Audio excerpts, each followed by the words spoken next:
Tenga listo el tinto que ya vienen los huevos revueltos con los ingredientes de lo que va a ser noticia este año. Desde la redacción de La Silla Vacía soy Tatiana Duque. Aquí arranca la temporada 2024 de los huevos revueltos. Es martes 9 de enero.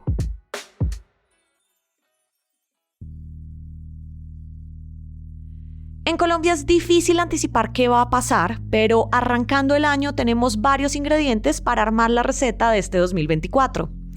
Este va a ser el segundo año del gobierno de Gustavo Petro, que se la quiere meter toda a la ejecución.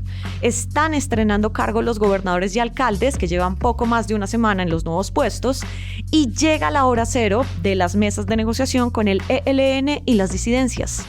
Otro ingrediente va a ser el comportamiento de la economía, y una pizca de picante la dará el Congreso y el debate de las reformas sociales.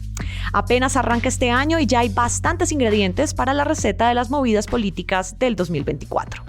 Juanita León es la directora de La Silla Vacía. Hola, jefe, gracias por pasar por acá. Gracias, Tatiana. Una de las movidas clave de este año tiene que ver con lo que va a hacer el gobierno de Gustavo Petro para lograr cumplir sus promesas de campaña, porque ya entramos al segundo año de mandato. ¿Cuáles son las claves de la implementación de la agenda del presidente? Bueno, yo creo que una de las grandes historias este año va a ser si el presidente es capaz de hacer el cambio. Porque ya pues estuvo bien los discursos, pero este año sí puede convertir su plan de gobierno en una realidad, en bajar la plata, en hacer los programas, y en particular hay como algunas áreas en donde esto se tiene que traducir en una realidad. Por ejemplo, la economía popular. O sea, ¿de verdad va a poder contratar con las juntas de acción comunal, con las organizaciones comunitarias o no? Ese es un tema fundamental. El otro tema clave es la transición energética.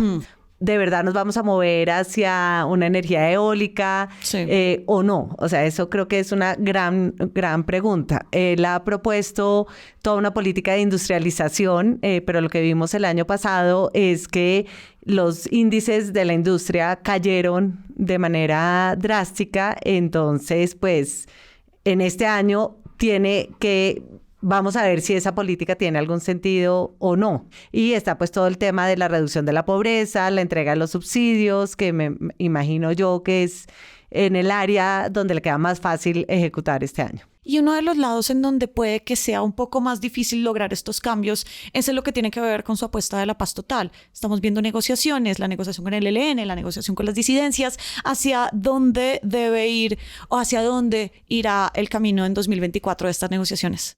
Bueno, yo creo que el año pasado terminó con dos grandes noticias, y fue que tanto el ELN como el MC, que son las disidencias de las FARC, acordaron suspender el secuestro. Lo segundo es el tema del cese del fuego. Y ese cese del fuego se vence para las disidencias el 15 de enero y para el ELN el 29 de enero. O sea, en pocos días. Sí, nada más. La prórroga de ese cese del fuego va a ser fundamental. Y después está todo el tema de la participación civil, que es un componente clave tanto en el proceso con el ELN como el proceso con las disidencias. Y por último está el tema de la ley de sometimiento. La Corte Constitucional dijo el año pasado que sí o sí tiene que haber una ley de sometimiento para poder negociar con las bandas criminales, con las bandas de Buenaventura, con las de Medellín, con las cuales el gobierno ha abierto como unos tableros de negociación, pero que no se tiene claro cuál es el punto final. Entonces, eso tiene que salir a finales de este año. Sí, y tiene que pasar obviamente por el Congreso, donde va a haber otra de las grandes conversaciones, y es esta interlocución gobierno-Congreso con las reformas sociales. ¿Cómo lees que va a ser el escenario, ya que las reformas, al menos laboral y de salud, tienen que pasar este semestre todos sus trámites? Sí, Tatiana, ahí me parece que la gran pregunta es cuál va a ser el esquema de gobernabilidad del presidente Petro. Él rompió la coalición el año pasado, decidió que le iba a apostar a una estrategia de negociación al detal, que como vimos con la reforma de la salud en la Cámara de Representantes, pues fue una estrategia costosísima, pero falta el paso por el Senado, que es mucho más complicado. Entonces ahí me parece que la pregunta es si el presidente va a recomponer la coalición, le va a dar participación burocrática en el gabinete al Partido Liberal y a los Verdes como para asegurar esa mayoría, o si seguirá como en esta tónica al de tal o si le va a apostar al acuerdo nacional, que es parte de la estrategia, digamos, de gobernabilidad y que tiene que ir más allá de los cacaos. Parte de esa gobernabilidad también seguramente estará con los alcaldes y gobernadores que se están estrenando sus puestos. ¿Qué tan fluida va a ser esa conversación, sobre todo con mandatarios como de Medellín o Bucaramanga, que son vocales y opositores? Claro, para los alcaldes va a ser todo un acto de equilibrismo, ¿no? Porque por un lado ellos necesitan bajar plata del gobierno nacional, necesitan permisos, licencias del gobierno nacional, entonces tienen que estar en unos buenos términos con el gobierno nacional y al mismo tiempo mucha de su elección estuvo determinada por un deseo de la gente de hacerle un contrapeso a esa agenda nacional. Sí. Entonces, un alcalde como Fico Gutiérrez o como el de Bucaramanga, pues hicieron campaña contra el gobierno Petro. Entonces, ellos van a tener que hacer un acto de equilibrismo de no defraudar a sus votantes y al mismo tiempo no ponerse en contra del presidente. Y eso va a ser muy difícil. En 2024, afortunadamente, no tenemos grandes elecciones nacionales o regionales. No nos vamos a desgastar en eso, pero sí vamos a salir pronto de la elección que va a ser la Corte Suprema de la próxima fiscal general.